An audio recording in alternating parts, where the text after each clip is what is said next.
गोपीपुर नामक गांव में संगीता नाम की एक बेहद ही सुशील और सुंदर लड़की रहती थी। संगीता के पिता एक पुजारी थे। वे रोज सुबह जल्दी उठकर मंदिर में पूजा पाठ किया करते थे और संगीता भी रोज सुबह जल्दी उठकर मंदिर की साफ सफाई और पूजा पाठ में अपने पिता की मदद कराया करती थी। एक दिन संगीता सुबह के 4 बजे उठकर अपनी सहेली पुष्पा के घर जाती है और उसे आवाज लगाती है, पुष्पा, अरे ओ पुष्पा, अरे पुष्पा, सुबह के 4 बज गए हैं और तू अभी तक सोई हुई है। जल्दी उठ, नदी पर नहाने जाना है। पुष्पा अपनी आंखें मीटती हुई अपने कमरे से बाहर आती है और संगीता से बोलती है, अरे संगीता, अभी तो आसमान में भी अंधेरा छाया हुआ है। हम दोनों कुछ देर बाद चलते हैं ना नदी पर नहाने।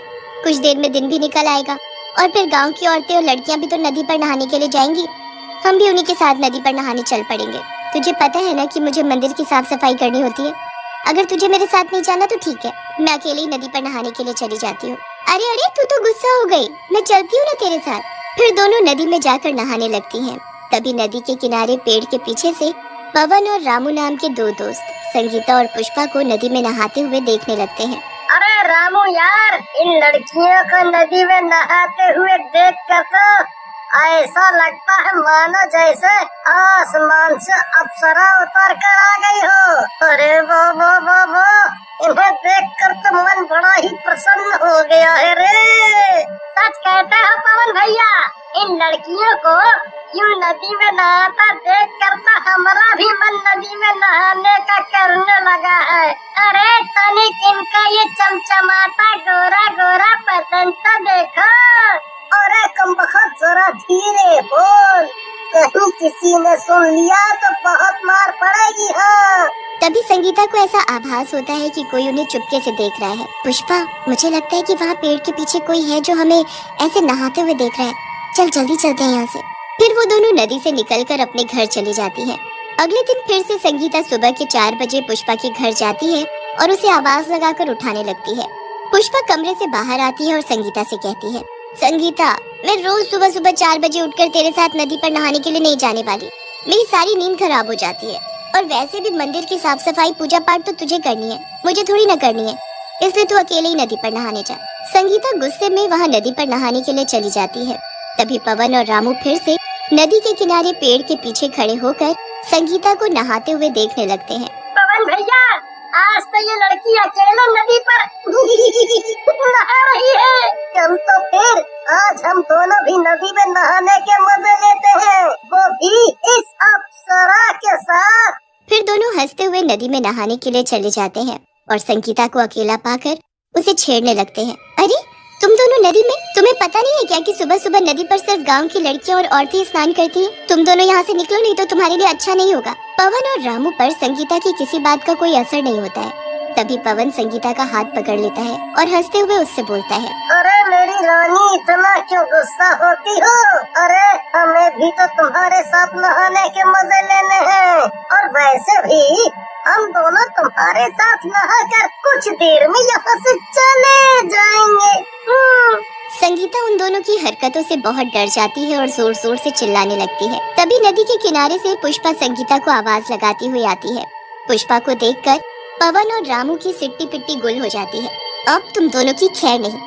मैं और मेरी सहेली तुम दोनों की इस हरकत के बारे में सारे गांव वालों को बताएंगी, देख लेना। पवन हंसते हुए बोलता है, तुझे मैं जिंदा छोड़ूंगा तभी तो तू मेरी हरकत को पूरे गांव में बताएगी। ऐसा बोलकर पवन संगीता को नदी में डुबोकर मार डालता है और फिर वो दोनों वहाँ से भाग जाते हैं। कुछ देर में पुष्पा वहाँ आती है और नदी में संगीता की लाश को तैरता देखकर जोर जोर से रोने लगती है और भागते हुए गांव जाती है और सभी को संगीता के मरने की खबर देती है।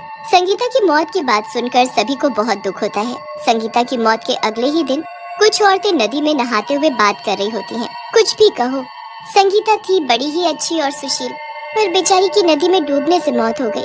अरे तो उसे इतनी सुबह नदी के उस किनारे जाकर नहाने की जरूरत क्या थी? अरे जब पता है नदी के दूसरे किनारे पानी का ज्यादा बहाव होता है। अब नदी में डूबने से हो गई ना उसकी मौत। संगीता चुड़ैल के रूप में नदी में दूर खड़ी उन सारी औरतों की बातें सुनकर बोलती है, हे भगवान, इन सभी औरतों को लगता है कि मेरी मौत नदी में डूबने की वजह से हुई है, जबकि ऐसा है नहीं। उसी दिन दोपहर के समय नदी के पास से गगन नाम का एक आदमी गुजर रहा होता है कि तभी उसकी नजर नदी में नहा रही एक सुंदर लड़की पर पड़ती। अरे ये दोपहर के समय इतनी सुंदर लड़की नदी में काहे नहा रही है, और वो भी अकेले अकेले। तभी नदी में नहा रही लड़की उस आदमी को इशारा करके अपने पास बुलाती है। अरे बाबू, दूर से काहे ऐसे हमें घूरे जा रहे हो? अगर हमरे साथ नहाना है तो आ जाओ नदी में। गगन मुस्कुराते हुए जल्दी से नदी में उस लड़की के पास चला जाता है और जैसे ही उसे छूने की कोशिश करता है, वो लड़की एक डरावनी चुड़ैल का रूप ले लेती है और गगन को नदी में डुबोकर मार डालती है। फिर संगीता चुड़ैल इसी तरह से नदी के किनारे से गुजरने वाले लोगों को अपनी ओर आकर्षित करती है और जब वे नदी में उसके साथ नहाने आते तो उन्हें नदी में डुबोकर मार डालती। आए दिन नदी में लोगों के मरने की खबर से पूरा गांव सदमे में आ गया था। तभी गांव के कुछ लोग आपस में बातें करते हैं। अरे भाइयों, नदी में एक के बाद एक मौत हो रही है। ना जाने ऐसा क्या है उस नदी में जो एक एक करके हमारे गांव के आदमी नदी में डूबकर मरे जा रहे हैं। सही कह रहे हो भीमा भाई। अरे हमें तो लगता है कि उस नदी में जरूर कोई राक्षस है जो हमारे गांव के आदमियों को मार डालता है। भीमा भाई, हम लोगों को मिलकर कुछ ना कुछ तो करना चाहिए, नहीं तो ना जाने और कितने लोग उस नदी में डूबकर मारे जाएंगे। हाँ। अगले दिन भीमा अपने भाई रमेश के साथ नदी के रास्ते जा रहा होता है कि तभी भीमा को नदी से किसी लड़की के गुनगुनाने की आवाज आती है। अरे रमेश, ये लड़की कौन है जो इस तरह से गुनगुनाते हुए नदी में नहा रही है? ये लड़की हमारे गांव की तो नहीं लगती। अरे बाबूजी, मुझे दूर से देखोगे या मेरे करीब भी आओगे? अरे आप भी जाओ, मुझे अकेले नदी में नहाने में मजा नहीं आ रहा है। तुम साथ होंगे तो दोनों को नहाने में बड़ा मजा आएगा। हाँ। सुंदर लड़की की बात सुनकर भीमा से रहा नहीं जाता और रमेश के मना करने पर भी भीमा नदी में उस सुंदर लड़की के साथ नहाने चला जाता है। कुछ ही देर में वो सुंदर लड़की चुड़ैल के रूप में आ जाती है और भीमा का गला दबाकर उसे नदी में डुबोने लगती है। रमेश जल्दी से गांव जाता है और गांव के लोगों और मुखिया जी को ये सारी बात बताता है। मुखिया जी, जल्दी से कुछ कीजिए, नहीं तो वो चुड़ैल मेरे भाई भीमा को भी मार डालेगी। फिर गांव के लोग और मुखिया जी पुजारी जी को लेकर नदी के पास जाते हैं। ए दुष्ट चुड़ैल, छोड़ दे इस बेचारे आदमी को। आखिर क्या बिगाड़ा है इसने तेरा जो तू उसे इस तरह से नदी में डुबोकर मार डालना चाहती है? मैं गांव के किसी आदमी को नहीं छोड़ूंगी, मार डालूंगी मैं सभी को।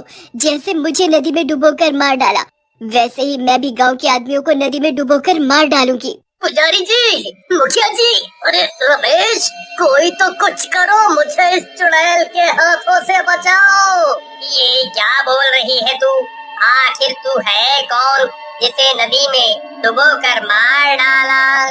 चुड़ैल भीमा का गला छोड़ देती है और रोते हुए बोलती है, पिताजी, आपने अपनी बेटी को नहीं पहचाना। मैं संगीता हूँ और मुझे किसी और ने नहीं बल्कि हमारे गांव में रहने वाले पवन और रामू ने मिलकर नदी में डुबोकर मार डाला। चुड़ैल की ये बात सुनकर गांव के सभी लोग, मुखिया जी खासकर पुजारी जी, बहुत ही हैरान थे। ये क्या बोल रही हो तुम? तुम मेरी बेटी संगीता हो, पर मैं तुम पर यकीन कैसे करूं कि तुम संगीता हो? फिर चुड़ैल अपनी जादुई शक्ति से चुड़ैल के रूप से संगीता के रूप में बदल जाती है। अब तो आप सभी को यकीन हो गया ना कि मैं ही संगीता हूँ। पर बेटी, तुम्हारी मौत तो नदी में डूबने की वजह से हुई थी। चुड़ैल गुस्से से बोलती है, नहीं, मेरी मौत नदी में डूबने से नहीं हुई थी। फिर चुड़ैल सभी लोगों को बताती है कि कैसे पवन और रामू ने उसके साथ बदतमीजी की और किसी को कुछ पता न चले इसलिए उन्होंने उसे नदी में डुबोकर मार डाला।